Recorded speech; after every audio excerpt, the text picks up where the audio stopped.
I have to say, of all the things that you've reported on since we started, this is by far the most extraordinarily worrying and frightening. Let's just paint the picture. The Al-Quds hate rally yesterday in London, the march that was banned from being a march and allowing people to spew hatred and have horrible placards. It was allowed to take place because there was a legal loophole, which is static. Static is not a march. You went down there. We saw on the footage earlier banners saying boom, boom, Tel Aviv. We had that vile Bob Villain guy shouting death to the IDF. And the police, Samara Gill, did absolutely jack, didn't they?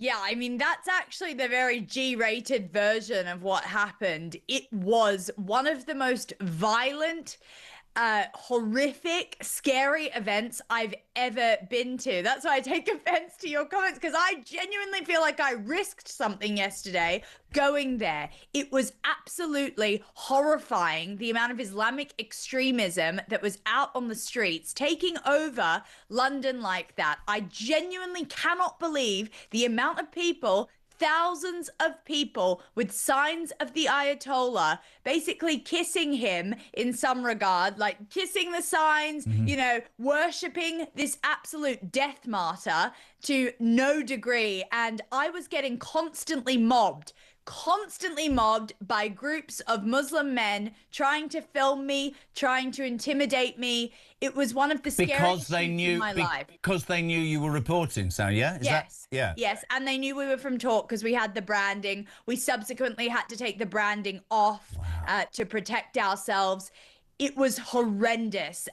And someone who wasn't making it very easy for us was this so-called pseudo-organization called the Islamic Human Rights Commission. Let's just take a look at what they were doing to help the free press yesterday. I'm talking to her. I'm not talking to you. No. The British is the statement. If you want, if you don't mind, can you can stop taking the interview right now? You can do it from the inside, please, if you don't mind. We're just doing that to make sure. We're from the organizers. So that's up to her. What? Anyway, this is the day we're opposing the continuous genocide of Israel, Britain, and USA in Palestine. The defenseless people, babies, genocide, being killed in hospital, and these people, they the flag bearers of democracy, look what they do. And Iran, 20,000 people being killed by America and British bombing. All of them. Excuse me, we're the press, so we're going to get the police involved if you think... I think is a good statement. Anyway. That's the Islamic Human Rights Commission. Where are the police? We need to get the police. Get the police quickly, because he's going to... I'm gonna report as an evidence. Okay. They are with talk to me and this. I have to say, sweetheart, I didn't realise that you'd gone through such intimidation, and fair play to you. But I know that getting... That's the small part of it. It got much worse. I got mobbed by 20 people. It was horrific. It shouldn't have gone on. And exactly what you said, Jeremy. Where were the police? I was screaming out for their help.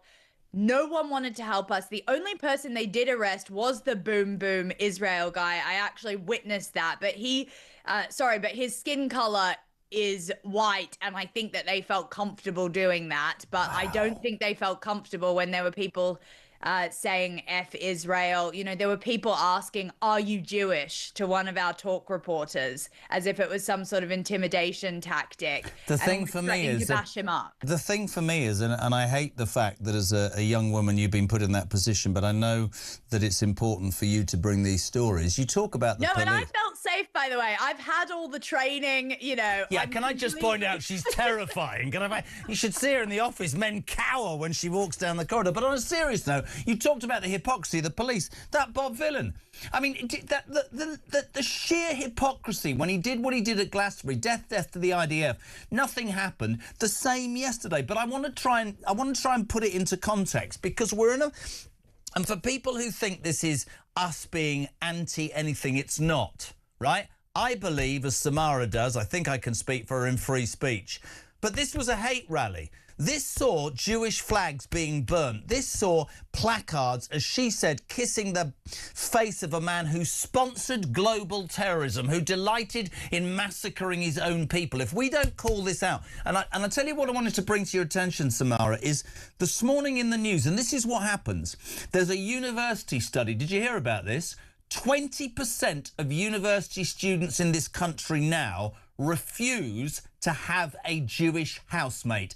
This crap on our streets is it's going to have an impact. And I keep telling the story about my friend whose kids still cannot go to their Jewish school on the bus in their Israeli blazers. This country needs to deal with this, but it won't, as you say, because it is terrified about upsetting a certain section of our population. That is totally wrong. Violence and hatred is violence and hatred, whatever your religion, whatever the colour of your skin, isn't it?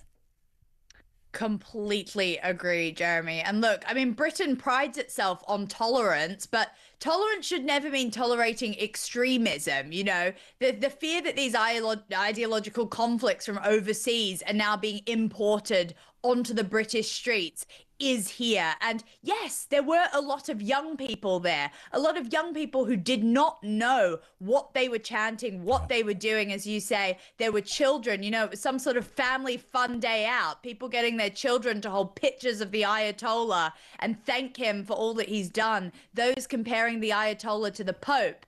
And surrounding them, this Islamic Human Rights Commission, which was constantly interfering with us trying to report. They were also trying to interject other other right-leaning organizations like we are. And, you know, these attempts to silence journalists, they raise groups, sort of questions about groups like this. I just want to get a call to your attention that organization who tried to stop us actually took £450,000 of money through gift aid. So that's taxpayer funded. And that was given via the government to that Islamic Human Rights Commission, which is the oddest name for an organisation. An Islamic Human Rights Convention that takes money from the British taxpayer, actively encourages a hate march and abuses and threatens a young female reporter who, yes, of course, you said it, that's what you do. But even I do want to still, stress I was totally fine, but I wasn't expecting to go as a journalist. But I think the feeling that you're saying, the feeling of intimidation, the feeling of, you know, you were stepping into something you didn't feel sure of, is disgusting, because I keep coming back to it, and I apologise, I'll be told off later for ranting, no doubt. It goes, it's so one way. It is absolutely so one way. And when Starmer put his 6,000 police from nowhere on the streets of Southport after those awful murders, everybody was far right. Where were the police yesterday? This is a hate march. This is spewing hatred, and it is having an impact, which is what that university study. Have you heard the story about the Gales Bakery today, Samara? Yes. I mean, just for people waking up, The Guardian this morning has been quite rightly accused of using anti-Semitic messages to describe the opening of a Gales Bakery, which was apparently funded 25 years ago with somebody with connections to Israel. An act of heavy-handed high street aggression against Palestine because there's a Palestinian cafe 3 doors down. What are we doing? We just need to be so careful, because I think we're almost at the end of this slippery slope, where we go into very dangerous territory. I mean, in Nazi Germany, Jewish bakeries were pinned with the Star of David, and people were told not to go there. And, you know, they had their windows smashed in and they were boycotted. That famous word that now we use. This is really dangerous now. Zio Bakery is what Gales is being called. It is completely unacceptable. And the whole, like, sort of just to zoom out a little bit about this whole thing, these are foreign wars that are not fought on our soil, and that thanks to Keir Starmer we've actually got barely anything to do with. So I really don't understand why we've imported this absolute mess into the country. You know, well, because we've got no bloody border control, that's why. And that's the Totally. And that's the irony, that it's okay to come here illegally and basically stand on our streets and spout terrorism and spew hatred against the Jewish community, and our police do absolutely nothing because that might be viewed in a bad way. Well, try explaining that, Starmer and Mark Rowley and Sadiq Khan and every other left-wing bugger who doesn't seem to grasp what the people of this country are feeling, because there is no doubt that the silent... They've had enough, people, Samara. They just don't understand it. Here's a man who I believe will probably agree with me as to the Met Police's response yesterday and the overall brainwashing of children. We say a very good morning to a man who's been across this country like, I mean, extraordinary tourism. Peter Blexley, good morning, sir. How are you? Good morning. I'm very well, thank you. I'm not very well this morning. Did you see any of Samara's work yesterday? I saw a lot of the journalists' work yesterday down at those both those static protests. But let me just say something, and I don't care if this gets me banned from your station forevermore. Mel Stride and you, in that segment before the break and the traffic, both bottled out of using the word Muslims. That's who people are afraid of upsetting, Muslims. Well, let me tell you about the faith of Islam in its very worst incarnations. It is the Iranian regime. It is the Taliban in Afghanistan. And there are people that were at that protest yesterday who share that ideology, who would want to see it on the streets of Britain. But Phil, the contributor we just heard from, was right in one regard. The lunatic lefties, who are absolutely hypnotised and overtaken by this Islamic ideology at its worst, are incredibly naive. And this is just what happened in Iran in 1979. All the lecturers, the universities, the progressives, they helped get the Ayatollah in. And what happened the minute the Ayatollah was in? He dispatched the lot of them. And that's exactly what would happen. Heaven forbid it should ever happen over here. Listen, I'll always take criticism from you, but I've used the word Muslim repeatedly and I wouldn't hide away from it. I was the first person to say when I interviewed that police detective chief inspector up in Rochdale after the grooming gangs thing, and I said, why didn't you deal with this quicker? And he said, because I didn't want to upset the British Pakistani community. But I take your point, and I absolutely take your point. For me, it was an orgy of hate.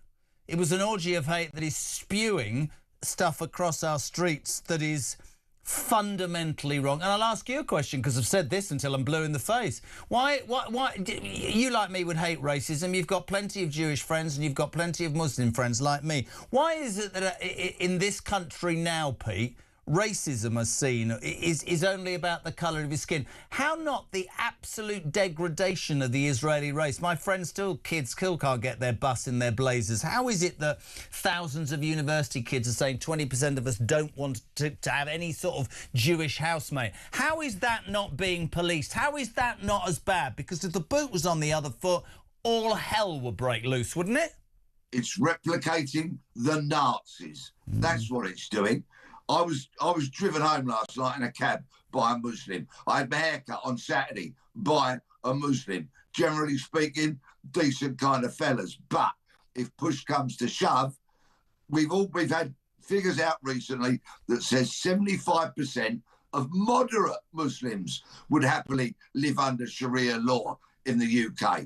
That's the scale of the issue that we're up against. And last week, when Steve Reid stood up in Parliament and announced his new regulations in regard to Muslim hate speech and the such like, in other words, backdoor blasphemy laws. Well, where's the special regulations for Hindus, Sikhs, Christians, Jews? Where are they? It's not happening. People are afraid to tell the truth. This government is in hock in many, many parts of this country to have its MPs elected by the Muslim bloc vote.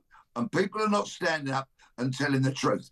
I'm not talking about spreading hate. I'm talking about quite simply telling the Couldn't agree with you more. You look at Gorton and Denton, and they actually had the rug pulled from underneath their feet, because there's no doubt multiculturalism in Labour's view has worked. Many other people would say that it hasn't. You think about Gorton and Denton, that was sectarian politics at its worst. Hannah Spencer, not one mention, Pete, of anything environmental, no tree hugging or nothing. All she talked about was her Muslim friends and her trans siblings, which is exactly what she said in her parliamentary opening speech. Where do we go, mate? Seriously, we've got the Metropolitan Police saying they're now investigating. 12 arrests were made.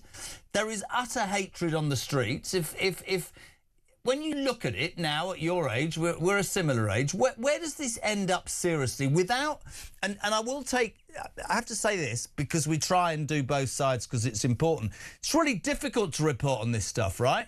Because you're going to be accused of anything. I'm not talking about being anti-Muslim. If you say too much, you'll say, what are you advocating? People taking to the streets? I don't know what I'm advocating, but I'm telling you here and now, the great British public, the hard workers, they ain't going to swallow this for much longer. Somebody's going to give.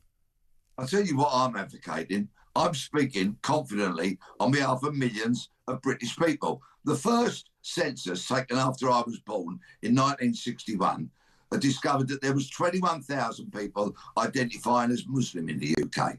In my lifetime, that has now swelled to over 4 million. People find that very, very concerning. They find it deeply concerning when people go onto the streets like they did yesterday in support of a murderous regime that in recent weeks and months has murdered tens of thousands of its own people. Yep. We do not want a Taliban in the UK. We do not want an Iranian-type government in the UK. People are scared of it. And if you look at my social media feed over the weekend, you will see where I posted Muslim clerics espousing hatred and things that are entirely contrary to the very values that we hold dear and that we treasure. I don't think anybody disagrees with that. My question was, what do we do about it? Because there is absolutely no doubt. Let me ask you a direct question. Do you think there are too many Muslims living in this country now?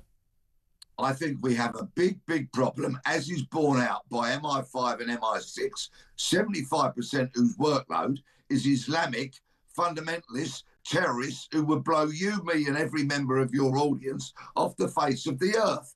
That is a problem. Anybody who denies it is absolutely off their rocker. We've got a big, big problem with Islamism. What do we get? How do we deal with it, mate? What's the answer? Firmly, effectively. We don't let any more refugees into this country. We don't let any more boats into this country. We know that many of those people get straight off those boats, fall into the clutches of Islamic charities, thereafter convert and become part of the problem, not the solution. We need somebody who's going to stand up for this country, somebody who's going to protect the values, the traditions of this once great nation and not let it slide ever more rapidly towards being Tehran or Kabul. Mate, I agree, and you know, we've done all sorts of work together and we think about what could come next, but we seem to have become a country of complete apologists. And you know, I was looking at what happened with ICE in America, right? And I was listening to Reform saying detain and deport. Do you think this country would swallow what Nigel Farage has said he'd done, seriously, to get people who shouldn't be here out of this country? What do you think would happen? Do you think there would be demonstrations on the street? What would be the response of those very people who created that orgy of hate yesterday? The Guardian reading lentil munching, blue-haired people from the Cotswolds, of course, would throw their hands up in horror and would object to it. But I wouldn't, and nor would millions of other people. I bet you're waiting with bated anticipation because we have a press conference outside. Where is the press conference? Outside or inside, pal, with Keir? It's going to be inside, but so I need to dash in about 5 minutes' time to go in there. Otherwise, it's a cut-off. No, don't worry. So the PM will hold an emergency press conference where he will set out support for energy bills with targeted support for pensioners and wait for it benefit claimants. That'll go down like a cup of cold sick, won't it? Well, yeah, I mean, I guess there's two things there. You know, Keir Starmer clearly at the moment is seeing the impacts on the cost of living at home of the war in the Middle East. Clearly, the Strait of Hormuz still closed to most shipping vessels, and therefore it's just totally choking the oil supply coming from the Middle East round to countries like the West. Now, yeah, you're right. I mean, like, I think the centerpiece of this announcement today is going to be about heating oil. Not many houses use it. It's big in Northern Ireland. It's probably going to cost about tens of millions of pounds to cap that, because unlike normal energy prices on the gas grid, heating oil is not actually capped. So I'm sure we'll get something today. And then I think we're waiting to see what other targeted supports towards the poorer households that entails. I think that there is a view, thank goodness, inside government that we can't actually afford any more massive energy bailouts, the sort we saw in COVID, or the sort we saw in the aftermath of the Russian invasion, just because it is, we are so far in debt now as a country that, tens of billions more is just something we can't afford. I know you're in a hurry, so very quick question. Ask him this if you want to, I'm sure you won't, but say to him, if I'm 120 billion in debt, I've been doing this all morning, and yet in my garden is 120 billion, why am I going to leave that there and still be in debt? I don't understand why these people won't drill when they know there is a valuable, basically something we own that would rid us of all of this pain and misery, Jack. Yeah, Ed Miliband coming under massive pressure here. He's clearly one of the leading eco-crusaders, not just in the country, but in the world. And we seem to be really out in a limb in this country. The fact that we have these massive resources in the North Sea, but Ed Miliband has made the decision not to actually renew any fresh new oil and gas drilling licenses. And so, that is something which he's not only coming under pressure in the UK domestically, but also from the president as well. Every time the president picks up the phone to Keir Starmer or makes a public pronouncement about the UK, you can bet your life for the fact that he's always going to say, you have this massive, rich revenue right off your coastline. It's called the North Sea, but at the moment we seem to be neglecting it rather than actually harvesting it. And just final thing, and the point that really annoys me is, we won't drill, but we'll buy it off Norway who've drilled out the same thing. So environmentally, it makes no sense. I mean, I picked up on this story literally to Christian sort of Saturday. Yeah. Big thing in the Daily Mail that Queen Camilla told her friends, or a friend, when Harry started dating that vile woman, Meghan Markle, that she'd brainwashed Harry. This is what is said in a new book by Tom Bauer, who's going to be on the show later this week. I don't think that is probably anything different than most of us believe, is it? I think it's confirming what all the rumours that are out there. It's yet another. There were a lot of people who were aware that Harry many people thought Harry was not suitable for Meghan or vice versa. And because, as William said, that it was moving too fast, didn't give it time, and people were very suspicious of what was going on here. And Camilla, I think, is just in this book verbalizing what many people think. And Harry's lost many of his friends because she wanted to control everything about his life. And I think that's the problem. It's only confirmation of what we've heard over the years about what people of Harry's circles of friends. And that's why he cuts quite a lonely figure when you think he's in California. I hear his friends are not overly welcome to go and stay there. He's got a small group of, maybe her friends. But when you think there's quite a large expat community in California of Brits, of maybe reasonably similar backgrounds, no one's going to be like a prince, but you know what I mean. Yeah. They don't even get in touch with him because there is a strong expatriate community, British community over there. And I know for a fact that they don't reach out to him, and we vice versa, because she's got total control over him. I mean, I said this from day one. I used the word something whipped. I think this is a spot-on story, and I think it's only going to end one way. Just also, I mean, to be honest, Andrew Loney, I saw you on another show as well talking about this, that this whole Andrew Mountbatten-Windsor thing, which just gets worse and worse by the day, rightly has sort of involved Fergie, but the daughters are also a bit, because I haven't spoken to you about this. I missed you last week at Cheltenham, but I remember initially when this story broke saying, what a vile woman Fergie is, taking her daughters to see Epstein in New York when they were 6 and 8. They were 18 and 20, and a lot is being said now that they are as implicated as their parents. Apparently, according to insiders, Beatrice can't stop crying and Eugenie has her head in the sand. And the King, you might know more about this, is quietly distancing himself from Andrew's highly strung daughters, and things, we're told, could get a lot worse for them. Well, yes, and their parents' actions, they've been drawn into this. And if you think about it, Fergie encouraged them to go there. But why didn't they say no at 20, Belly? You'd know if somebody was a convicted paedophile, you wouldn't go. It's quite, yes. Most of us would think, well, what the heck's going on here? But, you know, maybe there was pressure from mum or whatever, you know, because if you read those emails, she was desperate. Yeah. And it was almost like her children were a means to an end in this case. So there is I have a degree of sympathy, but, you know, they can't, it's the parents who've made the mistakes ultimately. If they've been drawn into it, it's going to be very difficult for the king to completely distance them from themselves, but it will be for them. That's Beatrice and Eugenie. Well, very hard on them, but it's as a result of their parents' actions. Well, Loney will say that they've had money, they've used contacts in the Middle East, and that they are implicated. I don't know. Just quickly, because I'd love more time with you, but page 9 of the Mail today saying this proposed state visit by the King to America is becoming more and more problematic. Can you give us anything else on that, Belly? I think that it is, because for Trump is now trying to say all the NATO allies want support. It's getting very political now, and people are standing away from, and certainly in Europe, of what's going on with America and Iran. And so for the King to go there, and we don't know how this whole thing is going to play out. And if it's still going on and we're not at the forefront of helping Trump, then it's going to be a very uneasy visit. So while they are, it's on the main reason for going is celebrating 250 years of American independence. But at the moment, the political tensions between Whitehall and Washington are pretty intense. And the King may be told, I'd rather you not go there because of the political, because that's part of the process, is the soft politics of the King. And I would suggest Keir Starmer and his government wouldn't necessarily want him to be going there. But it remains to be seen whether that will be the case. Short and sweet, a bit like yours and my career compared to the rest of your family and mine. But it's always great to have you on. Do you want to say good morning to Poppy? Have you met Rupert Bell? I haven't. Rupert, what would you put on the front of a banknote? Because this man says, Neil, rather than having rats on our banknotes or Churchill, what about a true English rose, Poppy? Oh, my goodness. He's obviously deranged. What would you put on the front of it? You're an ex-military man. What would you do? Well, something to do with Britain. Shakespeare might be a good start. I don't know whether he already is, but I live near Stratford-upon-Avon. He used to be in the 90s. Yeah. Now, listen, this was a bit of a talk exclusive. This is extraordinary.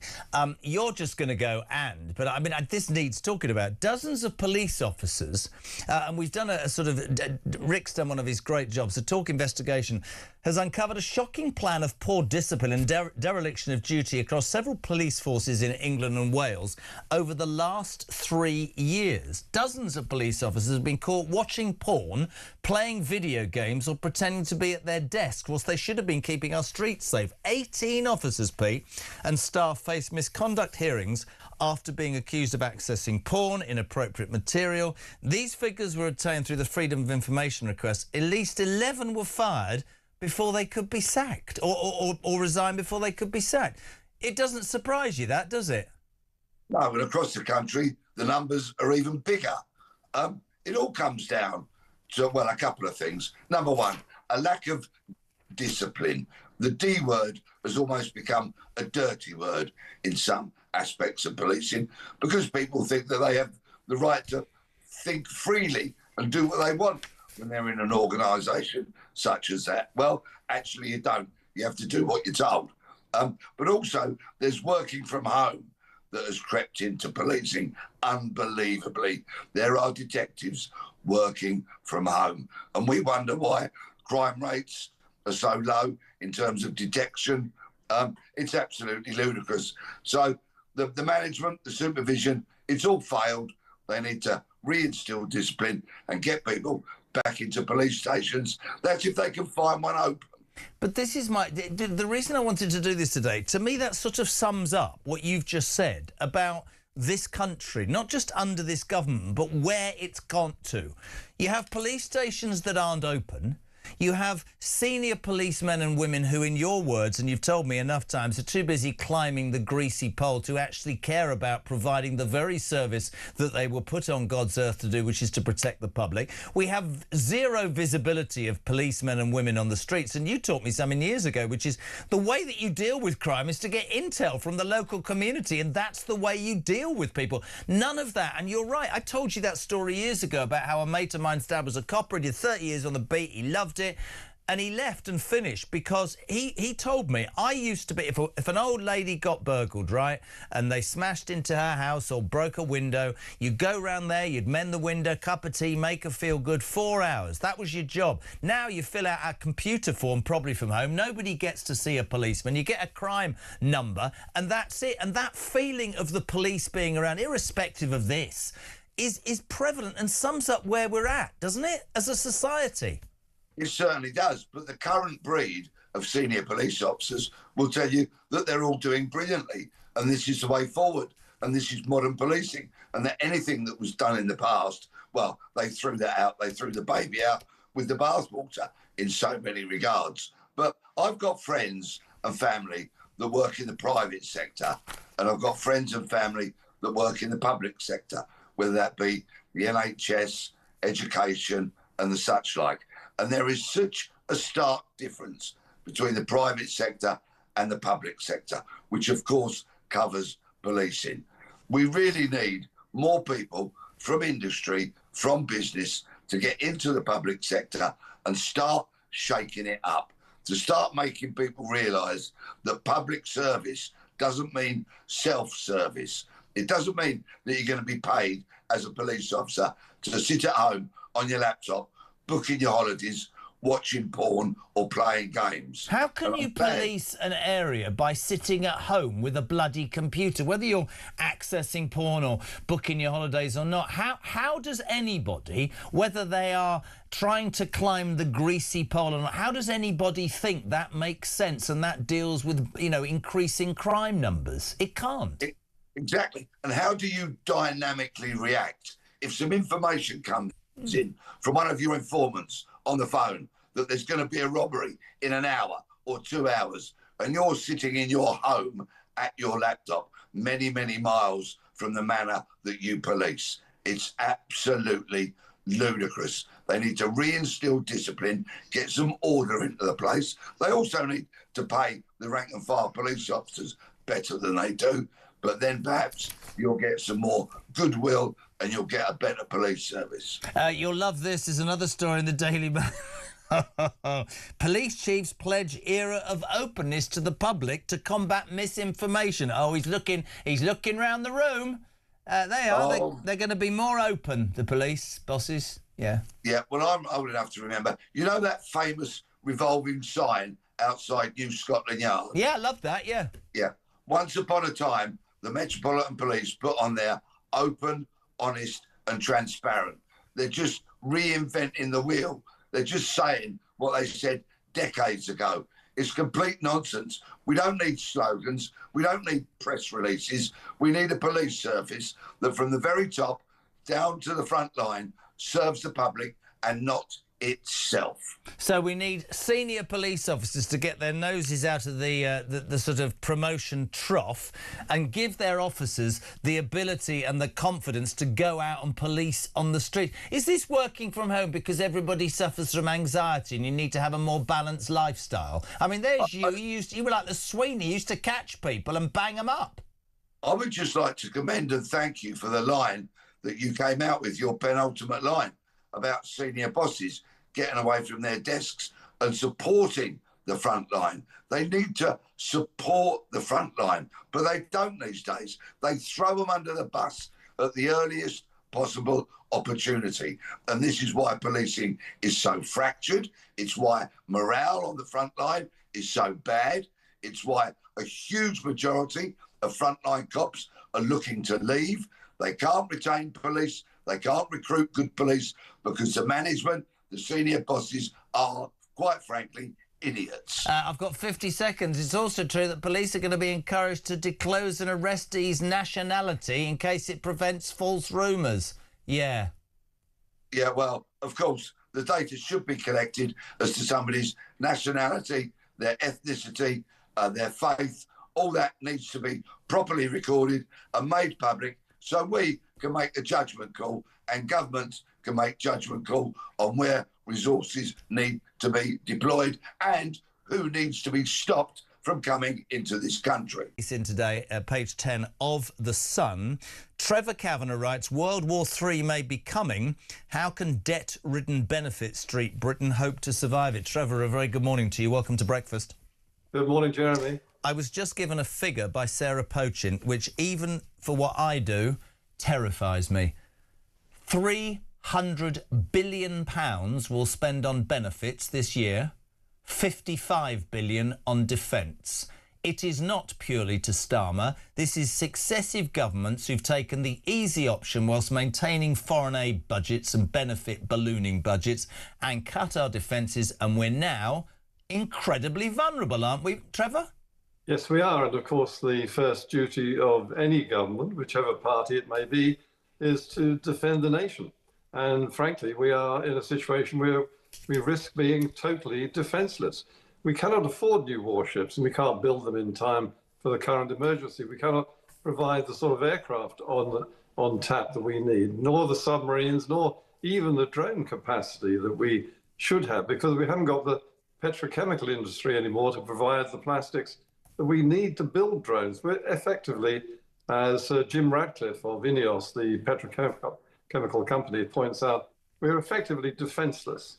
I mean, that just going with that, and I mean, is in itself a dereliction of duty. And this isn't down to the Labour Party. This is down to the Tories, and they have to own that. I don't know whether they would admit to owning that. I think it's been an easy cop-out. But if we talk about Starmer, which is the other issue here, and overnight, Trevor, you know, Trump, I'm not happy. Yes, OK, fine. And apparently some poll, I can't find anybody involved with the poll, but a poll says 70% of Britons don't do it. My issue with Starmer is, and it's really simple, I don't care if I disagree with everything you say, right? But stand by it, man. Stop changing your mind. No, you can't have my bases. Yes, you can. No, you can't have boats. So I'll wait 2 weeks, then you can.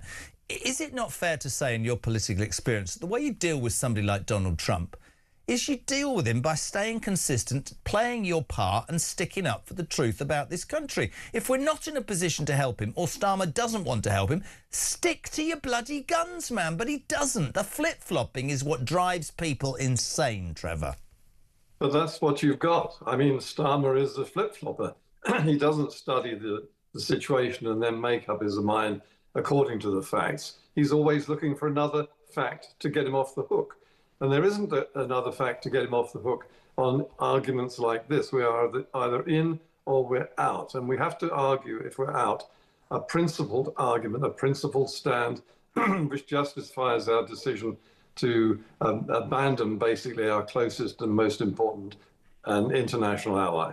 Great piece in the column when you said, old duffers like me, born amid the ruins of the London Blitz, sometimes wonder how today's mollycoddle generation could cope with another real war. I think that's fantastic. They couldn't, could they? Well, I really don't think they could. I mean, look, hang on. There is a segment of our young people who are still very robust, and they would rally to the flag. They would fight for king and country.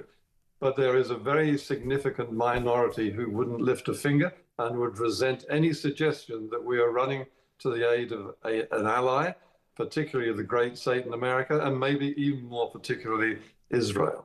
And I mean, I just had a picture sent to me by my daughter, who's out celebrating St Paddy's Day already at 8:30, and she always tells me, you know, she's been in lectures where they'll say Britain's responsible for everything wrong in the world. Our history is a disgrace, and we should apologise. That ideology is spreading. I can look at the United Kingdom in its entirety and be quite depressed about things right now, but one thing's for sure, if you don't, as you said, defend your country in the most robust way, you end up in trouble. And to bring it back to how we started, Trev, which is what your article's about, you know, this ballooning welfare budget. I mean, what did he try and cut, Starmer, some months ago? A ridiculously inadequate $5 billion. And by the time all his MPs had jumped up and down, he didn't even manage to cut anything. And it needs more than $5 billion. It probably needs to be slashed by 100 billion, and we need to make savings elsewhere and spend it in the right ways.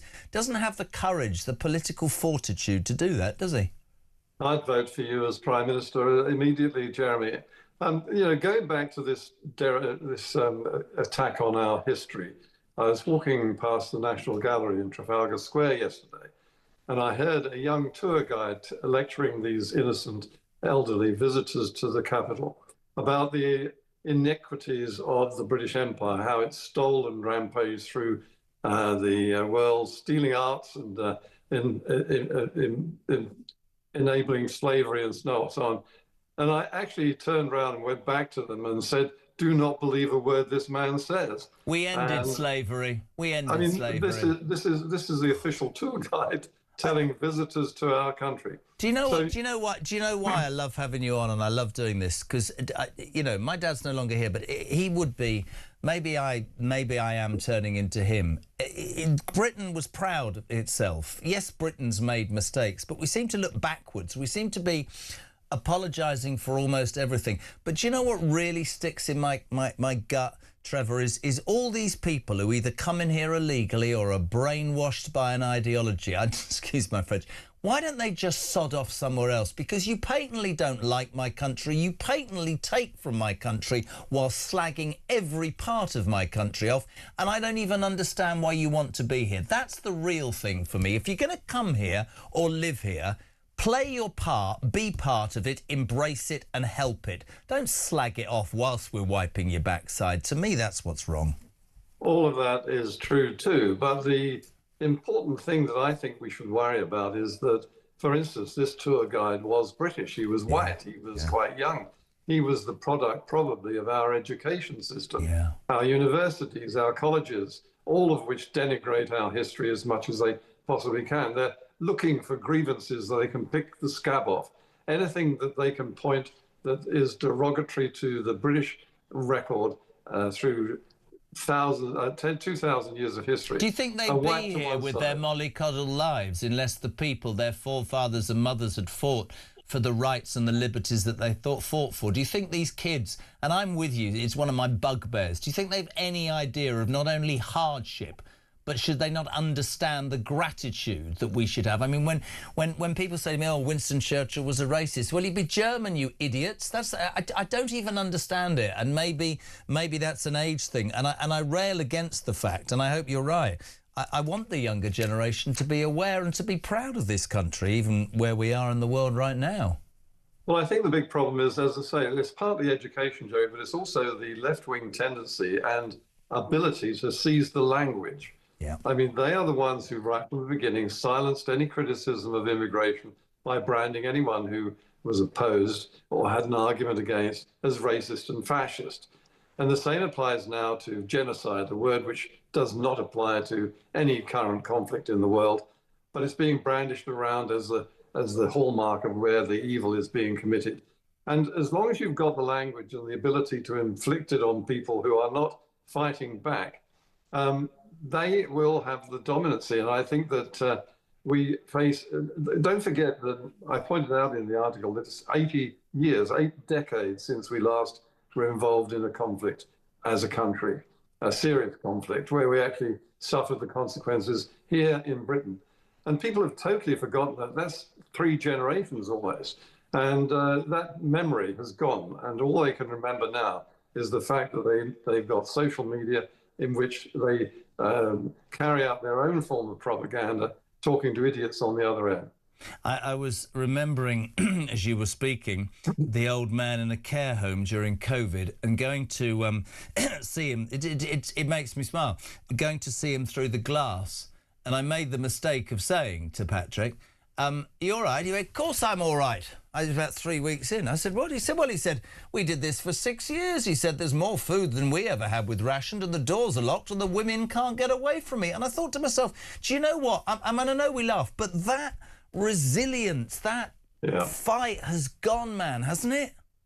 Well, absolutely. I mean, all you've got now in its place is anxiety and prescriptions and people ducking off work because they're nervous about going in to talk to people. I mean, you know, this is, I think it's an epidemic which is going to be very, very difficult to reverse. And were we actually to get to the point of having to fight to defend this country in the way we did 80 years ago, I do not believe the majority would be a vote for fighting to defend king and country. What's going on in the world, Therese? And I have to ask you, and I know you've been somebody who's very, very honest.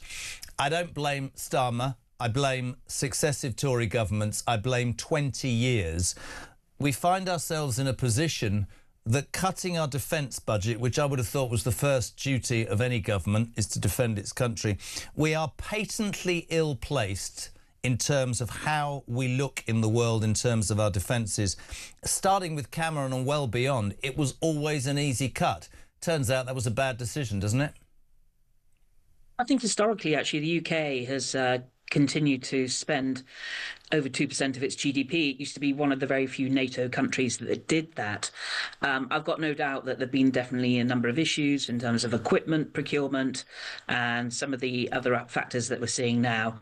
But equipping with the 2 aircraft carriers, obviously a big difference, and then more recently designing more modern ships. But I appreciate a lot of this takes time. Meanwhile, funding has continued, of course, to support our nuclear deterrent. So I think there's a variety of ways that people can consider whether we are ready for a war on our own today. I think the answer for that is no, and hasn't been required for a very long time. That's part of the point of being in NATO and making the contributions that we do.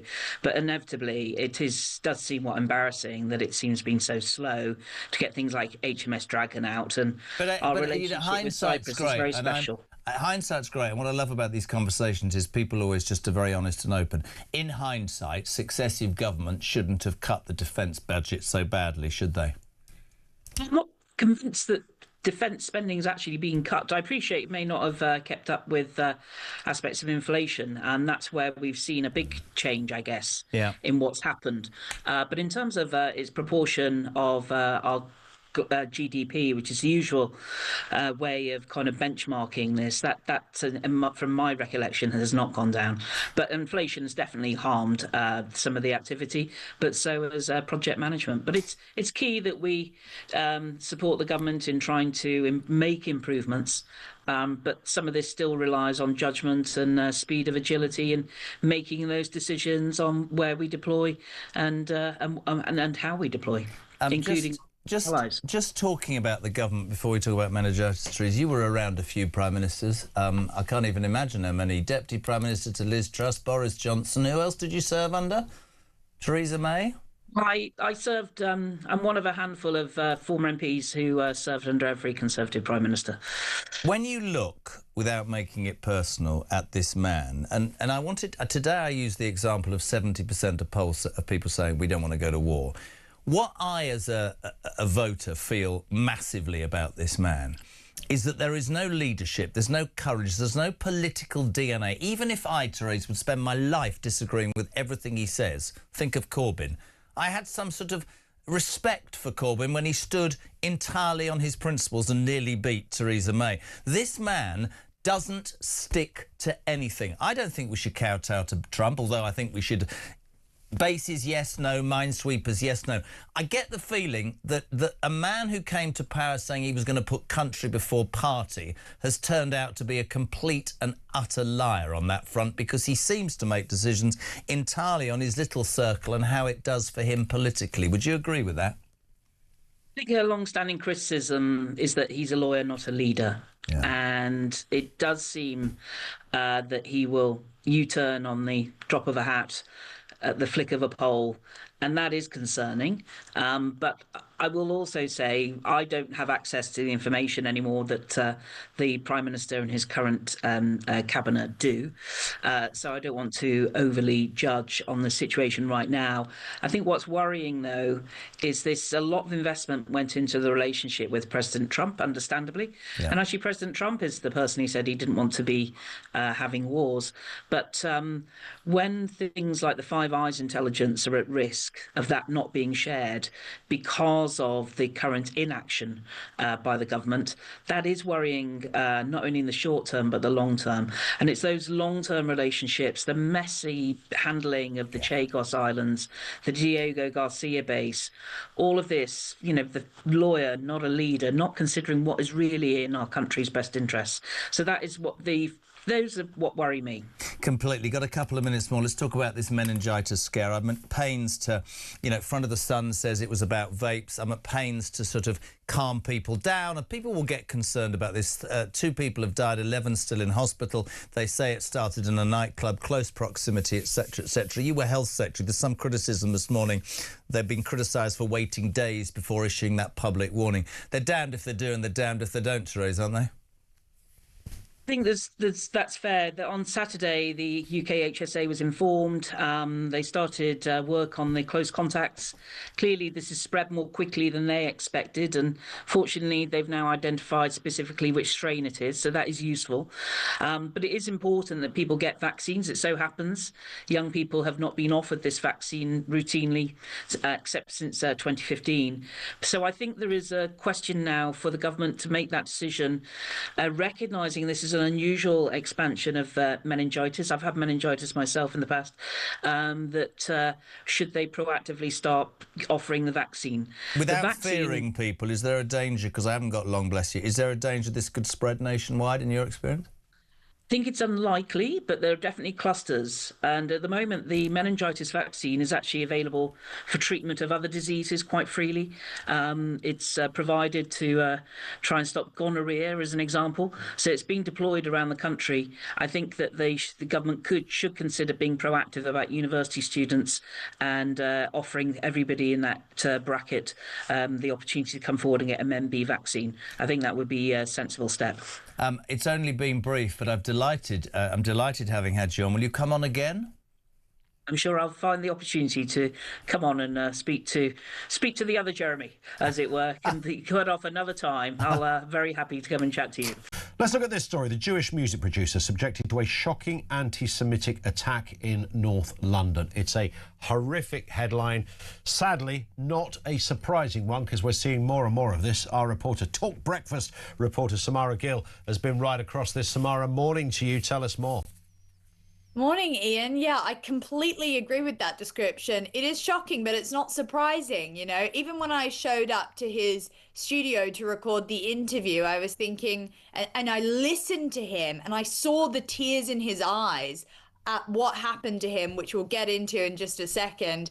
I was thinking, I cannot believe this is kind of becoming a regular occurrence in the United Kingdom. People getting disrespected for their faith and actually getting almost killed for it. Let's just take a look at what he said happened to him. At the top of his voice, Heil Hitler, death to all Jews, you should all be dead, go to the gas chambers, etc., and worse. So I was either going to run in the house and hide or try and stop him, because, you know, I don't think we can sit back and just leave it anymore. So knowing full well you never know what he's going to bring out from his jacket, I kept a couple of metres behind him and just said, stop it, disappear. So he continued a lot louder and continued with even more horrific abuse. And I said, if you do it again, I'll call the police, which is really the only option you've got, you know. So I called 999, and walking behind him so I could make sure I knew where he was going for the police. And I lost concentration a little bit of where he was. And as I was talking to the police, he ran at me and threw me in front of a vehicle that was going, what, 25 miles an hour, roughly? So he physically grabbed you? He physically ran at me, grabbed me and shoved me in front of the car. I mean, this, Samara, is absolutely horrific. It's blatant. It's daylight, and as we said at the beginning, it's not the first of these kind of attacks, but the idea that this was done with such casualness from the perpetrator here is horrifying. Totally, and it's the type of anti-Semitism that, you know, 1930s Germany witnessed, whereby just for being Jewish, you were subject to all types of threats and violence. I mean, he told me that essentially the guy yelled Jew as he pushed him in front of the car. Now, thank God, Brian Harris, who is the music producer in question, was okay, but he survived. He had scrapes on him. He had cuts. He was said that he was very lucky because the driver of the car that he was pushed into was a younger gentleman who was able to stop quite quickly. But he said that if it had been any other instance, we might not even be having that conversation because he might have been killed. This wasn't just abuse. This was near fatal assault, in my view. And I feel like, you know, where was the deterrence? Where is the message? Brian was so upset because he felt so unsupported by this government that continues to pander to every other community but the Jewish community, and doesn't want to keep them safe. You know, he was saying his synagogue has been offered one extra security guard in general. That isn't even to do with his own issue, but to do with the rise of anti-Semitism. Where is the actual deterrence on the streets and the education as to not do this? And we see this in Gail's Bakery, you know, just this week. We at the Al-Quds Day March, I have never experienced that level of anti-Semitism out on the streets. It is growing and growing. And if we don't pop a cork in it now, it's just going to go completely out of control. I just want to see kind of or show you the reaction after and what Brian has said about the future of Britain. Where is the political will to prevent this country sinking into something I think that's really, really serious, because it's not being dealt with? Many people have exited the country. Many have moved to Israel and other parts of the world. I mean, is that something you'd ever consider doing, especially after this horrific event? I don't think you will find a Jewish family in this country who have not sat round the dinner table at some stage in the past 2 years and have said, are we safe here? Should we go? How do we go? What are the circumstances with our families if we stay or will we go? I guarantee you every Jewish family have had that conversation. Well, isn't that what happened in the 1930s in Germany? And areas of the country are now no-go areas. I mean, this is an outrage, isn't it? We've got no-go areas for Jewish people in this country. Do we know anything, Samara, about the perpetrator? What has happened? What have the police said? Did he get away? Yeah, so to the police's credit, they came in about 3 minutes and they heard the whole thing transpire because obviously he called them before he was pushed. But unfortunately, the perpetrator is still alive and well and on the streets and hasn't been caught. Now, the police are trying to scan CCTV footage from the nearby synagogue. They're trying to ask other people who might have witnessed the attack if they've got any type of lead. But, you know, this was a young person from Brian's description, someone who might have been radicalized online through all the propaganda that the pro-Palestine activists spew online. And I guess it emboldened him to go and push a random stranger into moving traffic because he just assumed that he was a Jew because he was walking near a synagogue. This is a very dangerous precedent. And I feel like things like this are just 1 degree away from that synagogue terrorist attack that we witnessed late last year. So, you know, we need to bring these stories to light. We need to call them out for what they are: blatant, rancid Jew hatred.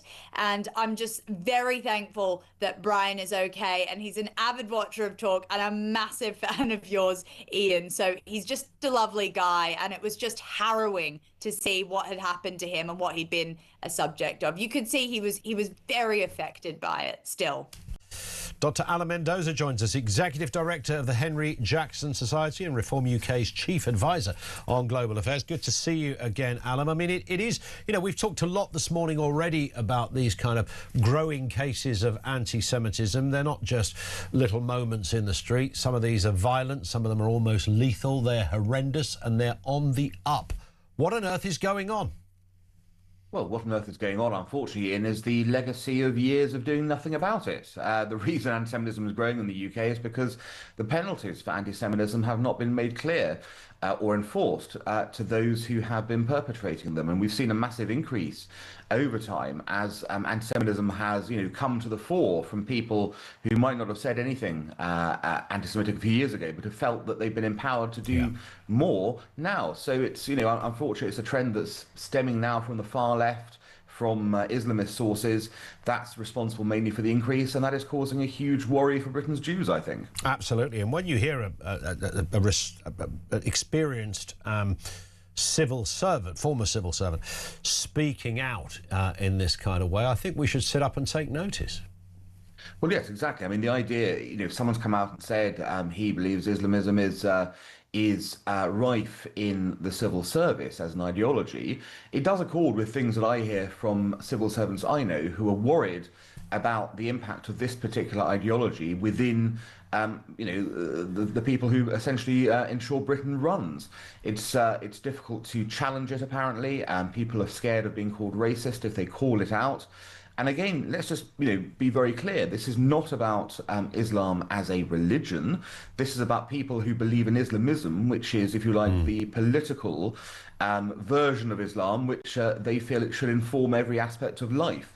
That is very different to most Muslims who obviously see it as a religion within the UK. But here are people who actually want to impose it upon not only themselves but others as being the code within which they want to rule, to sort of live their lives. And that is, I think, a massive problem again. Yeah. It needs to be tackled within the civil service. Indeed. And of course, it's not. What's curious about these stories, Alan, is it's not always. We're not always just talking about Muslims that are advancing this cause. I mean, there's plenty of non-Muslims on the left who, for some reason, I've never quite fathomed it. I don't know whether they think it makes them less likely of being accused of being a racist or something. It's just, in the same way that you never really get the left condemn issues in the Middle East, well, even ISIS and horrendous stories such as that. They almost can't bring themselves to condemn a brown person. I think that's at the heart of it.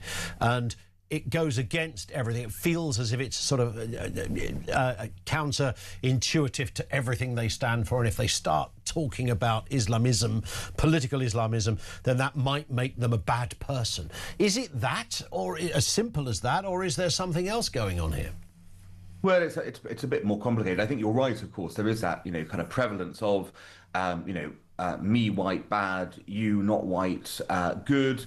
What you're doing, therefore, I cannot challenge because of my terrible history of colonialism and a legacy of oppression, that kind of political ideology built in. But I would argue it's something more than that. It's often called the soft bigotry of low expectations. Often this sort of white saviour complex, to use the phrase they like to use themselves in this way, is driven by the sense actually of inverse racism. It's basically saying, we're the oppressors, but we're not expecting anything of you. We are expecting that you are, of a low mindset. You don't know any better. We can't impose anything on you, and therefore we don't expect you to change. And it's actually a form of racism, essentially, to go and say, because you are a different colour as such, we are not going to dare expect you to do anything different. Yeah. So there are complicated reasonings within the left. Some of it is, guilt. Some of it is, kind of trying to whip yourself. And some of it, I think, is actually a sense of, let's pat these people on the head and say you're okay to do this. So all these things come together in a very potent cocktail, and that leads to a situation where an ideology that should be challenged, because essentially it is akin to fascism, is not challenged. And we end up with its growth and its deleterious effect, firstly on Muslims themselves, who are often the first victims of Islamism, those who are not Islamists, and then everyone else who become the next victims after those Muslims who are victims first. Worth having a listen to Marco Rubio, the Secretary of State, on that issue of radical Islam. Here he is. Radical Islamic movements in the world identify the West writ large, but the United States in particular, as the greatest evil on the earth. And every chance to have the notion that somehow radical Islam would be comfortable with simply controlling some province in Iraq or Syria is just not borne out by history. Radical Islam has shown that their desire is not simply to occupy one part of the world and be happy with their own little caliphate. They want to expand. It's revolutionary in its nature. It seeks to expand and control more territories and more people. And radical Islam has designs openly on the West, on the United States, on Europe. We've seen that progress there as well. I mean, on that point, Alan, do you think there is a radical Islamist threat to the UK? Of course there is. There are people in this country today, even British citizens, who don't believe in the British values that have traditionally, empowered this country. They fundamentally oppose them, and they wish to impose in their stead a 7th century code of law from Arabia. That is what they wish to bring in. That is quite clear. They have said it openly. No one's hiding this, Ian. This is the interesting part. There's no sort of secret about this. There are people in the UK who are openly going around, spreading Islamism, Islamist mantras. Yeah. They're not ashamed of saying so, and we are just not listening to what is happening. We're not listening, and as I said at the beginning, there's this almost a tacit encouragement coming from quarters that should, frankly, know better. You were not in Trafalgar Square yesterday on your knees praying, as far as I know, just to clarify. No, I'm not. Neither am I in the United Arab Emirates at the moment. But I would say that where I normally live in Dubai, which is clearly a Muslim country, I've never seen anything like that and would not expect to see anything like that. And I think it would be immensely frowned upon because it is very in your face.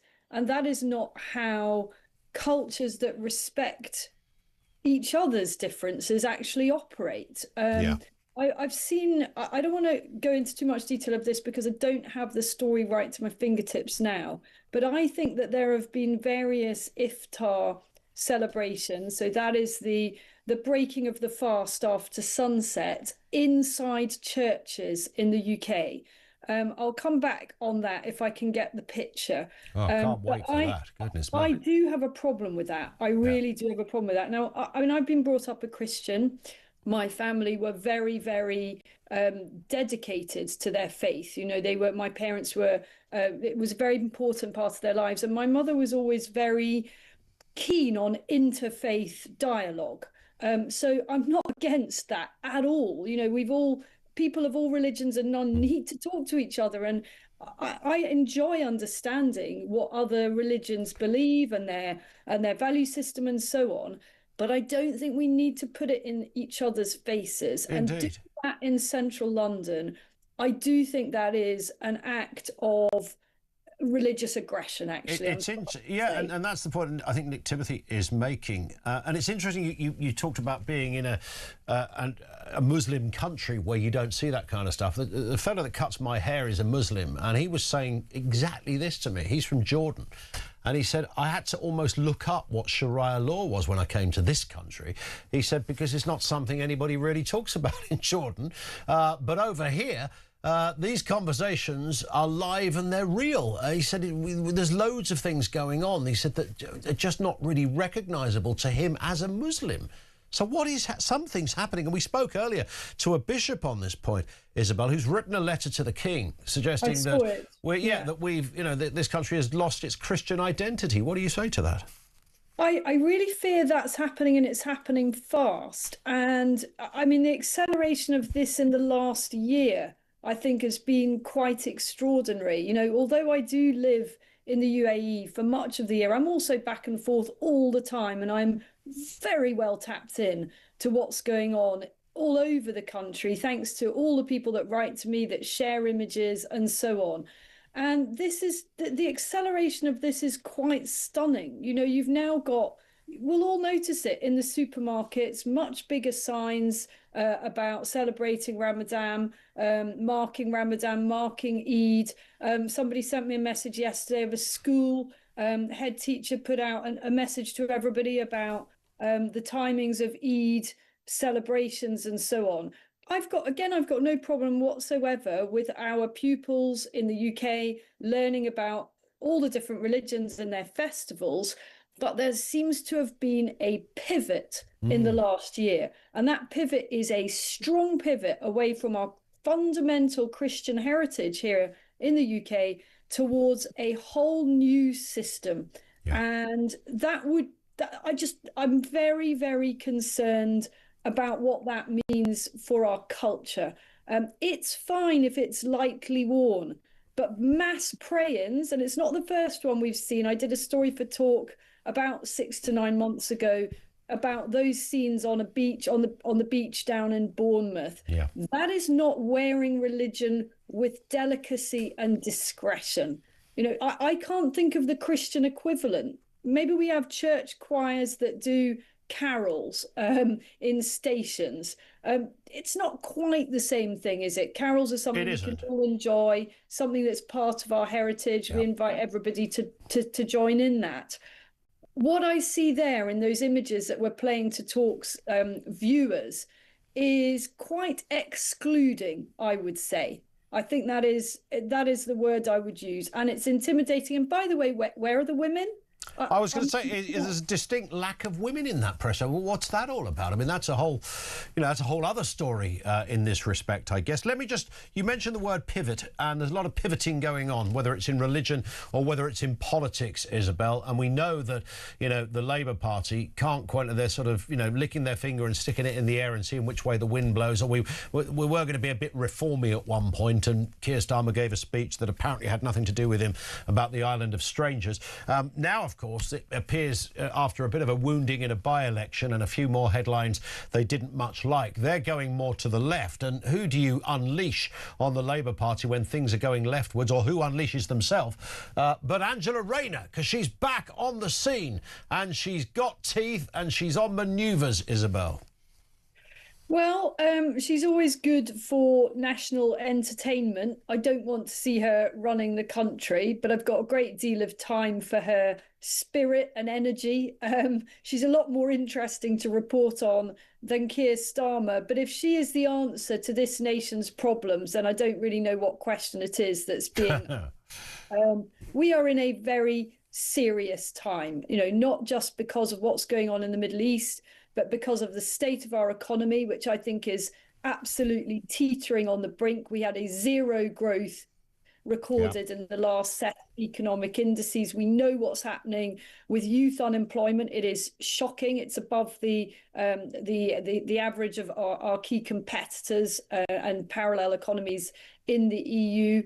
And we know also the debate that you've been having earlier today on the show, Ian, about the number of benefits claimants, the millions of people that are apparently too disabled to work. Yeah. I don't know, when I go out, I don't see rows and rows of disabled people staggering around the country. There are plenty of people who absolutely need and deserve this support, but I'm afraid it is patently obvious, overwhelmingly obvious, that there is a significant number of people who are abusing the system, and that is so bad for the people that really need the help. The story that has been dominating the headlines, not just locally in Kent, but nationally, that's the meningitis outbreak down there in Canterbury, now being treated as a national incident after an infected person was admitted to a London hospital. Wes Streeting has described the spread of the disease, which has killed a sixth form pupil and a university student, as unprecedented. It's been reported that a 9-month-old girl is critically ill in hospital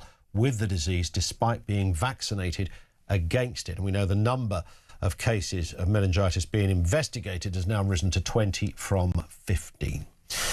Let's speak to Professor Ellie Lee, Professor at University of Kent and a mother of a child who attends the Queen Elizabeth Grammar School. Ellie, good morning to you. Hi. It's interesting, your kind of description of who you are, where you work, and your own family education does cross this story in multiple areas. I mean, it doesn't need to be said again, the tragedy of what has happened, and particularly the loss of two very young people. Yes, the main thing that I would like to come on your show and say is my absolute and utter admiration for Queen Elizabeth's Grammar School, the head Amelia McElroy, and the staff there, and the way they have responded to this situation. The loss of Juliet, it's a small sixth form and a relatively small secondary school. And the loss of Juliet is bearing so heavy on everybody. Yeah. Of course, everybody's first thoughts entirely are with the family and her friends. The school has managed an incredibly difficult situation outstandingly. The messaging has been brilliant. There's a lot of criticism of the Health Security Agency knocking around. My experience of it is that they have been extremely helpful to the school, and so the school has been able to be very clear with parents. So, that's the situation we're in. The children are all in today. The sixth form is getting itself back together. It's very important that they're in. Yeah. I'm very opposed to efforts to bring about lockdown. That would be the worst possible thing to do. Well, I mean, it's a troubling story on so many levels. Clearly, everyone's thoughts are with the parents and the family of the two people that have lost their life as a result of meningitis. Your child goes to that school. I mean, you talked about the school being open, and that's the right thing to do. One of the knock-on effects of something like this happening that we don't really think about too much is the effects on the other children as well. I mean, this is an incredibly traumatic thing. They need to be together, and the school needs to work their way through all of this together. Yeah. My daughter was at the club with Juliet at Club Chemistry. They had a beautiful, happy, joyous evening, celebrating two friends who had turned 18. Actually, on Sunday night, they all knew they needed to get antibiotics. My daughter took antibiotics at 8:30 Monday morning. So the response from the kids has been fast. Yeah. And the health centre here was a bit underprepared, but got prepared very fast. The university is basically turned into an antibiotic distribution centre. So at that level, the children who were in any way could think of themselves as close contacts have responded very maturely, very sensibly. Yeah. And what they're trying to do is to make sense of the death of a friend, of course, and work out how the school copes. And people need to give them space to do that. There's so much noise. There was a helicopter flying over Queen Elizabeth Grammar School on Monday, and the place was mobbed with journalists. It was extremely unhelpful. People need to give the middle of this. There needs to be space to be sensible. Indeed, there is naturally an interest in something like this for many reasons.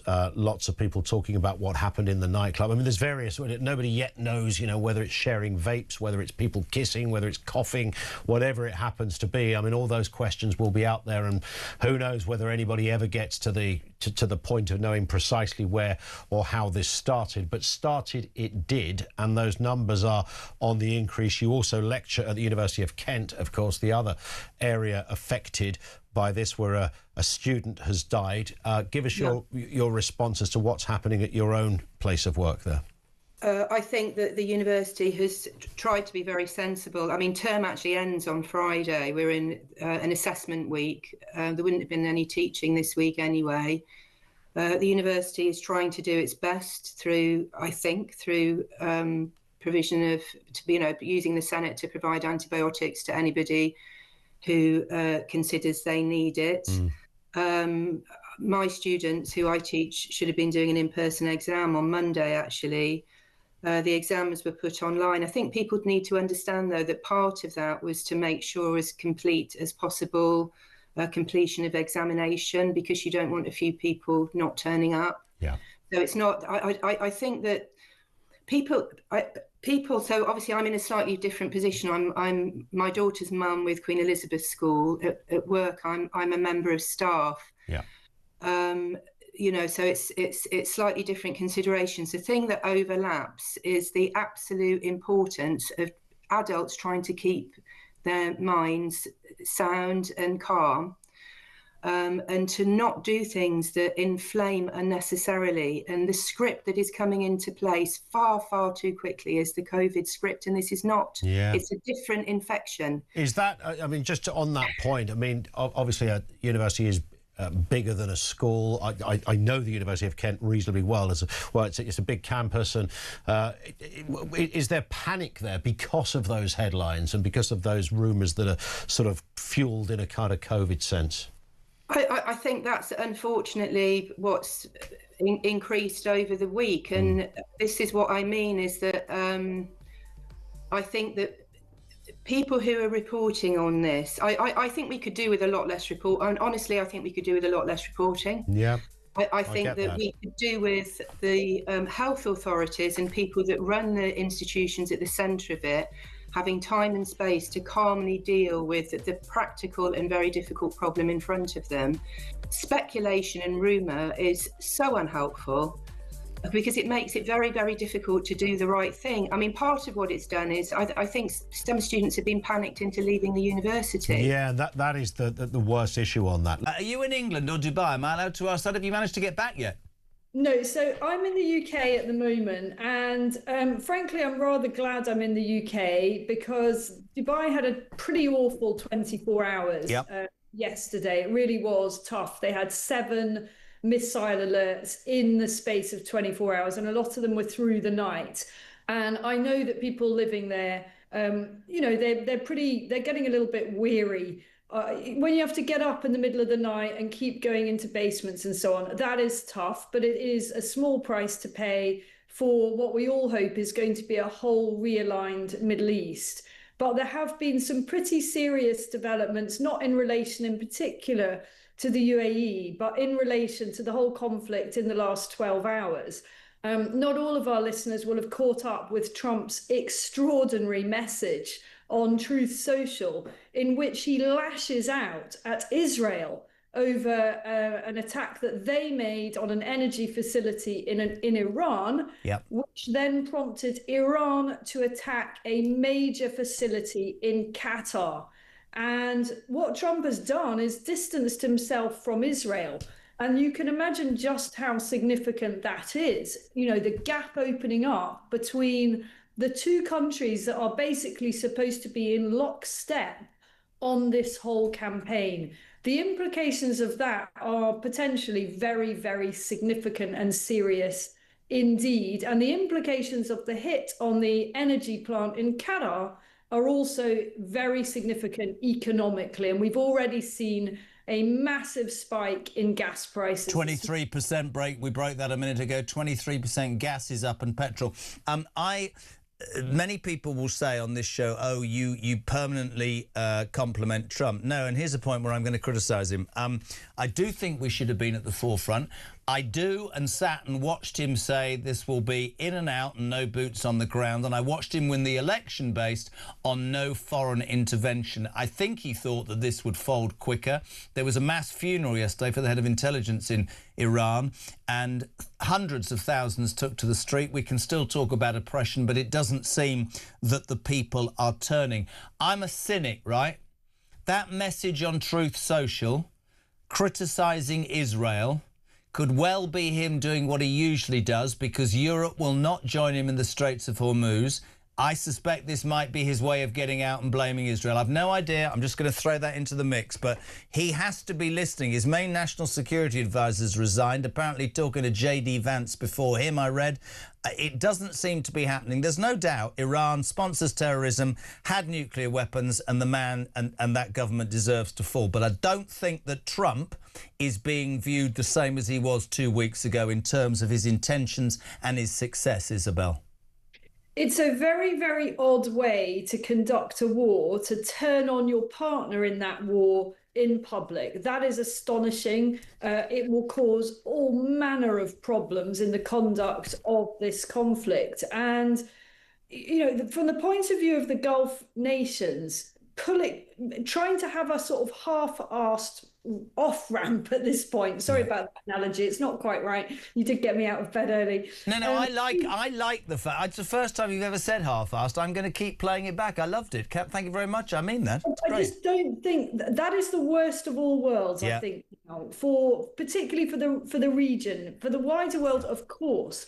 But I saw it likened to being stuck in mice being stuck in a cage with a cat, and make that cat a kind of deranged and violent cat. And then you've got potentially what a very, very weakened but furious Iran might feel like in terms of living next door. So here's $1 million question, which I never thought I would be asking you. Has Keir Starmer got it right then in Europe by not agreeing to jump into bed with Trump from day one, as it appears that he is starting to crumble in certain areas? Was Keir Starmer correct? Well, perhaps if there'd been a more robust allied intervention here, Trump wouldn't be where he is, which is feeling to some extent on his own with this problem. You know, he's now sort of slightly distanced himself, well, significantly distanced himself from his one main partner in it. And all these other countries have said, well, sorry, mate, we're not going to help you. And that is a dangerous situation. I think it is massively threatening to NATO. We know this president has always been very ambivalent in his attitude towards this amazing defence alliance that has served everybody so well over the decades, but only because it's underpinned by the US. Absolutely. You know, what we don't want is an angry Trump who feels as if he's been betrayed and let down by European allies, just saying, actually, you know, what's the point of NATO? Yep. We did everything for you. When the call came and I needed you to help in the Gulf, you were nowhere to be seen. So I think we're at a very, very dangerous point in this conflict. Now, we're also seeing, very interestingly, the Gulf countries coming together. They've issued a letter this morning calling on Iran to immediately cease and desist attacking them and reiterating their right to push back. I mean, what is astonishing if you think about it, in relation to the UAE in particular, they've taken more missiles, more drones than Israel. Yep. And they have yet to push back. I said it earlier, I wonder when Qatar and Saudi Arabia and Bahrain and all these countries get their heads together and they start to kick back against Iran, which of course will frighten many people. But I think that could be the catalyst for the off-ramp, for want of a better phrase. That might bring Iran to the table, I would imagine. Well, Iran has gone for the highest stakes strategy, and what he's doing is absolutely hammering the Middle Eastern economies, in particular the UAE, which is so dependent on tourism, on property, on the very things that become vulnerable when you've got a population that is highly mobile and you know, understandably doesn't really want to sit there in a conflict zone. And it is a high stakes strategy to go attacking your neighbors in an unprovoked situation like this. And even if there is an off-ramp now, which I'm afraid I don't believe there will be, I think we are way too far in. Look at these pictures that we're showing our listeners now of oil fields blowing up, black billowing smoke. These are replicated all around the Middle East at the moment in different forms. There's no off-ramp tomorrow. There's no off-ramp next week. But even if there were, the damage and the implications for the delicate relationships in the region between the different Gulf countries are going to take a very long time to smooth over, to heal. We're not going to see, in my view, a new and happy Middle East anytime soon. And we have to believe that the objective has been achieved in order for those terrible consequences for the region to have been in any way arguably worth it. What I'm saying is Trump's got to finish this now, I'm afraid. Interesting. Just quickly, God, I wish you're so great. I love having you on, mate. We started with your favourite person, Keir Starmer. U-turn number 4,365 incoming. Our Ange had stood up 2 nights ago and said it was very un-British to, well, she didn't say in that posh voice. She went, it's very un-British to not let all these migrants in. Many people, Reform, of course, Richard's party and other parties, now the Tories, are saying that the ECHR is madness and needs to be got rid of. I just thought it ironic to give you this story, which has completely and utterly galvanised the audience this morning. On the day we imagine that Keir Starmer's going to U-turn and be softer on immigration to placate the left of the party, led by Burnham and Rayner, not in that particular order, this appalling story this morning of the 19-year-old girl who was raped in Wrexham by a Nigerian migrant just weeks after he'd been found to have carried out a sexually motivated attack and imprisoning a woman in Manchester. And this week, for Christ's sake, I can't even say this with a straight face, he got the right to stay in Britain, having got you and me, the taxpayer, and everybody listening, to pay for his lawyer, because apparently, according to this lawyer, he has a right to a family life, which completely and utterly throws in the water anything about that girl and her family. And it leads me to say this to you, Isabel. Further down the line, Lammy's attempts to get rid of jurors. We're going to be left with judges like this who have the same ideology as this bonkers government. Something needs to give. How on earth am I supposed to live in a country that says it's okay to rape a girl because you've come from somewhere else and you've decided that you have more rights than her? It's ludicrous. I've actually got an immediate solution to this. So, Jeremy, did you know that there is a state visit of Nigeria? We've done this already. You're not gonna. We've done this already. Get on the plane with the king. Absolutely. Exactly. I mean, sorry, I'm very sorry for the delegation because I don't think they'll want him either. Clearly, they don't want anything to do with him. But maybe he could be put in the hold or something. You know, not in with the passengers, but in with the luggage. But on a serious note, you're a woman, and I genuinely has wound me up since 5:30 this morning. We are now in a country that says that you can rape a girl and you can get away with it under some law that wasn't made in this country, and some lawyers found a loophole, and you have a right to a family life, having taken from that young girl every possible bit of her confidence or innocence, and probably her life and her family's will never be the same again. We're a laughing stock with rubbish like this. It's ridiculous, Isabel, ridiculous. It doesn't need to be complicated at all. If you commit certain crimes, and I put the threshold way lower than what you've just described there, if you commit certain crimes, you are out and there is no process of negotiation, appeal, any further argument. You are not using our taxpayer-funded legal aid system to argue the case for you to remain. There are red lines, and that has gone so far beyond the red lines, it's somewhere on another continent.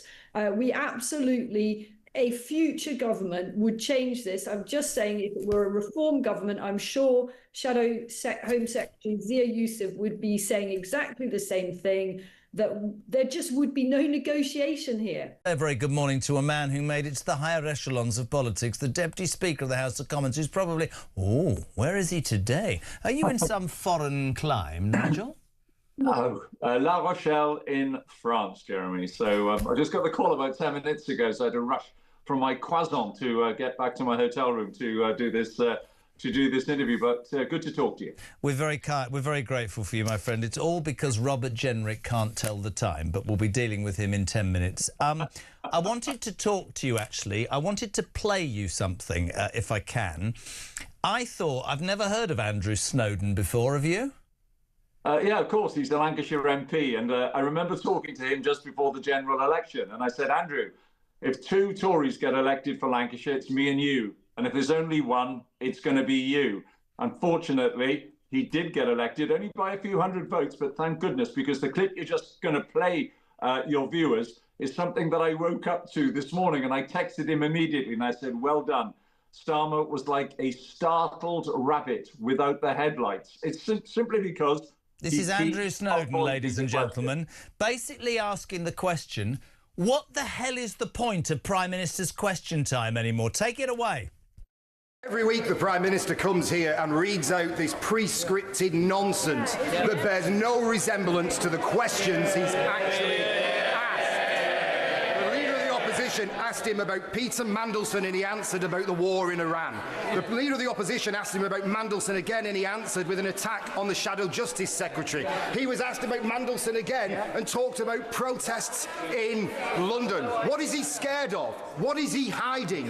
For a man who has spent years presenting himself as a forensic investigator, he has certainly had a blind spot to the details for this convicted paedophile with a friend in high Labour places. So I shall ask him again, when he found out that Lord Mandelson had an ongoing relationship with the convicted paedophile Jeffrey Epstein, did he speak to him personally before appointing him ambassador to the United States? Mr. Speaker, we've set out the process. It is being put before the House. But I know why they don't want to talk about the war because they supported going into the war without thinking through the consequences. That is a huge error of judgment. I realise they don't want to talk about it ever again. I'm not surprised. Nor do they want to talk about the Shadow Justice Secretary saying that Muslims are not welcome to prayer in Trafalgar Square. She should remove him from their front bench, or I suspect he'll be up there next on that trail. So, as ever, he doesn't answer the question. He manages to bring reform into it. Great piece of parliamentary business, I thought, by Andrew Snowden. But it's caused many people, Nigel, to question what is the point of Prime Minister's Question Time. And somebody texted and said, why don't they all just stand up next week and walk out? Because this guy does not answer the questions. And as the Deputy Speaker, the ex-Deputy Speaker, do we not think that Lindsay Hoyle should be more robust in getting our leader to answer questions? That's my first question to you today. Yeah, well, the reality is, I'm afraid the Speaker has not got the power. What he has got the power to do is to ensure that the Prime Minister turns up to answer questions. But as far as whether the Prime Minister basically answers honestly the question that he was just asked. And you did have a classic piece with Andrew Snowden there, because basically what he was saying is you were asked several times a specific question about Peter Mandelson and whether the Prime Minister spoke to him before he appointed him. The reality is that he never answered Kemi Badenoch's similar questions prior to Andrew asking his question. And Andrew thought on his feet. As you know, a lot of them stand up, they're holding a piece of paper and they can't deviate from it because they can't think. They can't chew and think at the same time. Andrew clearly demonstrated that he could, and basically telling him, you're not answering the question, to which then Keir came to the dispatch box and then proceeded not to even answer Andrew's question. The reality is, though, Jeremy, anybody watching that clip will know he's got something to hide. Mm-hmm. The reason that he's not answering the question is as important as if, quite frankly, he did answer the question, because we all know the reality is he did not speak personally to Peter Mandelson, otherwise he would have said so. I mean, it is very, very embarrassing. Isn't it also quite interesting that he did say, Nigel, and you'd be more forensic than me, that Peter Mandelson lied to me? Well, if Peter Mandelson lied to him, hasn't he got to have lied to his face or told him in a lie rather than read it, which means he did speak to him, which is another lie? Well, the reality is, it looks to me as if all the information we've got, it was Morgan McSweeney or one of those, was it Matt Doyle? Matthew Doyle, yeah, ex-communications, in the House of Lords. Those two happen to be friends of Peter Mandelson. Yeah. And it looks as if he has basically sublet the job of talking to Peter Mandelson, offering him the most important ambassadorial job in the world. And he made it sound as if he had spoken to him, but it looks to all intents and purposes that he basically got two of Mandelson's friends to talk to him. The reality is, Jeremy, and this is the most embarrassing thing for Starmer, is that he was determined to put Peter Mandelson into the job. Wonder why. We're hearing all sorts of information that the United States of America wanted Karen Pierce, the former British ambassador to Washington, to stay. Why? Because Trump had dealings with her, got on really well with her, and therefore he trusted her. Instead of which, even though Keir Starmer knew that that's what the Americans wanted, he was desperate to get Peter Mandelson in. And it didn't really matter, irrespective of what Peter Mandelson was going to say to Morgan McSweeney or Matt Doyle, he was going to put him in as ambassador. The buck stops with the Prime Minister. It's very embarrassing, but don't worry, there are going to be many other opportunities for Keir Starmer to be asked questions, either by the press, in the dwindling number of opportunities that the press are now getting to question Keir Starmer, or during the liaison committee when chairs of select committees will be able to drill down, and he won't be able to get away with it. Oh, he doesn't like drilling. He doesn't like drilling. We can't have that. Can I just ask you a question? As the ex-Deputy Speaker, do you think that the way he behaves validates changes. I know that it used to be, somebody was telling me earlier, it was a Tuesday and a Thursday, 15 minutes, and then Tony Blair brought it into half an hour. One of the things that I would see changed massively is I don't see why the half an hour should be made up entirely of just the opposition leader. I think other parties should be allowed to ask a question. I also think, and I'd love your answer on this as a parliamentarian, I think it's a ludicrous waste of time for his own parties, loyal MPs who are trying to climb the greasy pole, answering an easy question that he can simply answer and look good. I think it should be him facing up to the things that matter to the country. Yeah, but if you remember, it was only a couple of weeks ago that Kenny Badenoch asked him a question as to whether he knew before he appointed Peter Mandelson about his relationship with Jeffrey Epstein. And he said yes. And do you remember there were gasps from within the chamber of the House of Commons, because this was the first time we actually got an idea that Starmer actually knew that there had been a relationship between Mandelson and Epstein. But of course, he hides behind this, I was lied to, I was lied to, I was lied to. Yeah, you were lied to, but you were prepared to be lied to because you simply wanted Mandelson in that job. You got Mandelson in that job, it's backfired, and the egg is all on his face. But not a single one of your viewers is going to be hoodwinked into thinking that simply by avoiding the question, by deflecting the answers onto whether it's the Iran war or the Justice Secretary, it's not going to wash. People know that the buck stops with Starmer, and he will pay a price. Final question. You're brilliant. We love you. I'm sorry about the croissant or croissant, whatever you said in your French way. This appalling story doing the rounds this morning. Angela's jumped in and said, we need to let more migrants in. It's un-British being Labour right now. And Starmer's undoubtedly about to do a U-turn to placate her and the backbenches. This story this morning, Nige, just your response as a parliamentarian whose friendship I value. A Nigerian migrant who locked a girl in a flat in Manchester and sexually attacked her and then went on to rape a 19-year-old girl in Wrexham was yesterday allowed by a judge to stay in this country simply because he has a right to family life. I'd like to ask you where we've got to in a world where nobody gives a toss about the fact this girl's life will be blighted forever, and we're allowing an illegal criminal to get away with the most heinous act, and he's free to live amongst us. I don't understand it. I don't think questioning it is far right. I think it is perfectly acceptable for millions of balanced British people to go, what the hell has this country come to? And British people have a right to go about their lives without the threat of being raped or attacked by anybody, never mind an illegal migrant into our country. And the reality is that if it is the European Convention of Human Rights that is the problem, we need to leave the European Convention of Human Rights. And I've come absolutely to that conclusion. We need to do so. This man needs to rot in jail, preferably rot in a Nigerian jail. We need to pick up the phone to the Nigerians and say we are sending this man who now we want to serve his prison sentence in a Nigerian jail, not in a cosy jail in the United Kingdom. I've got news for you, though. We found a way to get him back. The King of Nigeria is on a 3-day state visit. I'd bung the bugger in the hold. I'd bung him in the hold of the Nigerian King's plane and get him out of this country. Yeah, absolutely. We've got a state visit by the Nigerian head of state.